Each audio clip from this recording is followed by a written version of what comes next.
Tallahassee is a very southern town. It does not look like that typical Florida beach. Let me just start at the beginning. It's a murder case over 15 years in the making, a twisty tale set deep in the Florida Panhandle. 4 longtime friends, once inseparable. After college, Kathy Thomas married Brian Winchester, and their best friends, Denise Merrill and Mike Williams, also tied the knot. 2 couples raising kids together side by side. We were 2 perfect little families that are all best friends. Until Mike Williams vanished without a trace on a hunting trip in 2000. At first, Mike's death was seen as a tragic accident, but the truth was far more sinister. Once part of the close-knit group, Kathy Thomas is now telling her side of the story in the new Hulu docuseries Mr. and Mrs. Murder. Everything changed as Kathy's family gathered to celebrate Christmas that same year. I always had my family Christmas on a Saturday before Christmas Day. We would go to South Georgia at my granny's farm. Around noon, Denise calls me and she says, "Do you know where Brian is? Do you know where Mike is?" And I say, "No, haven't heard from anybody this morning." During hunting season, Brian hunted nearly every day. She says, "Well, Mike had gone hunting at Lake Seminole that morning, and they were supposed to be leaving to go to Apalachicola. He told me he'd be back by noon." She was irritated. Denise and Mike had planned to take their anniversary trip at a bed and breakfast. It was kind of a big deal. I said, "No, I don't know. If I hear anything, I'll let you know." Brian got to my granny's between 4 and 5. And my uncle said to him, "You're in a lot of trouble," meaning because he was late, you know. And so I say to Brian, "Did you ever hear from Mike today?" And he says, "Well, what are you talking about?" And I said, "Well, Denise had called me and said that Mike hadn't come back from hunting yet." It was around 72 degrees on Saturday when Mike went missing. And then a cold front had come through, and the next morning it was 12 degrees.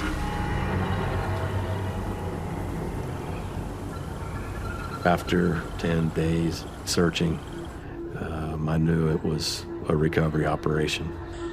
What no one knew was that Brian and Denise, Mike's wife, were having a secret affair. It wasn't until sometime after Mike disappeared that Kathy began to connect the dots. One day in March, Brian calls me and he says, "I'm going to take the dogs out for training." And there was just something in his tone, just a little red flag. So when I took my lunch that day, I went home and I saw the dogs there. Later that evening, I say to him, "What'd you do today?" "I took the dogs out." "When'd you take the dogs out?" "Around 2 o'clock. And I said, "Well, I was here actually at that time and the dogs were here." He didn't want to tell me what he was doing. "What were you doing?" I just would not let it go. And he finally admits to me that for her birthday, Denise had wanted to go to the lake to see where Mike had last been. For the first time, she'd never been there before. And I said, "Well, why didn't you just tell me that?" She just wanted me to take her out there so she could have some private time, and she didn't want anyone to know. And I said, "Well, why didn't she want me to know? That doesn't add up." And he starts like turning it around. "Why is this about you? This is about her." It was the first time I had specifically caught him in a lie, where he was covering for being with her. I'm trying to get my bearings on what does it look like if I leave? What do I need? I had no idea what was in our bank account. Now considering divorce, Kathy starts looking into their finances, making a shocking discovery. I found a receipt for a jewelry store that was at the mall. And it was for a necklace with a name written in gold. And it was the name Meridian. And I knew Meridian was Denise. That was the name that she would use when we would go out, sort of her party name. Just, oh my gosh, like, who can do that? She had taken everything. To say that Denise had stabbed me in the back doesn't even touch it. She had stabbed me in the soul.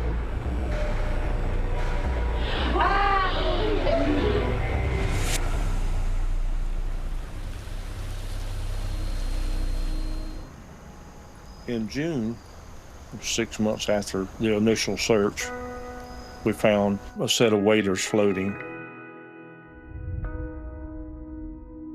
A diver from Tallahassee came over and he dove down in the deeper hole. Within probably 2 minutes, he came up with a hunting jacket. One sleeve was turned inside out, like someone was trying to get it off. And I put my hand in the pocket and pulled out a hunting license. It said Mike Williams. Authorities believed Mike was eaten by alligators after falling out of his boat while duck hunting. But Kathy had questions for Brian. I remember asking him, were the waders messed up? If an alligator got him, then wouldn't there be bite marks? And him saying no, he probably got him off before it happened. I couldn't understand why anyone believed that. Kathy and Brian eventually divorced, and then came the shock. Brian married Denise, her former best friend and Mike's widow. As months turned into years, the story of Mike's death remained suspicious, but unanswered. For nearly 2 decades, Kathy pushed for answers. I knew it was either Brian or Denise. I'll say that. I didn't think it was anybody else, but I just didn't know which one of them had done it. Then in 2018, the truth about Mike Williams' death was finally revealed. Brian Winchester confessed to his murder as part of a plea deal related to other crimes. Denise was convicted of first-degree murder, conspiracy to commit murder, and accessory after the fact, but her murder conviction was later overturned. Both Denise and Brian are now serving decades behind bars. This is the only way to get closure for his family.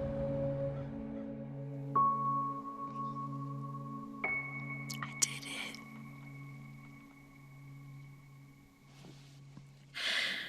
I know that's what Mike's gonna tell me one day. When I see him again, he's gonna tell me I did a good job.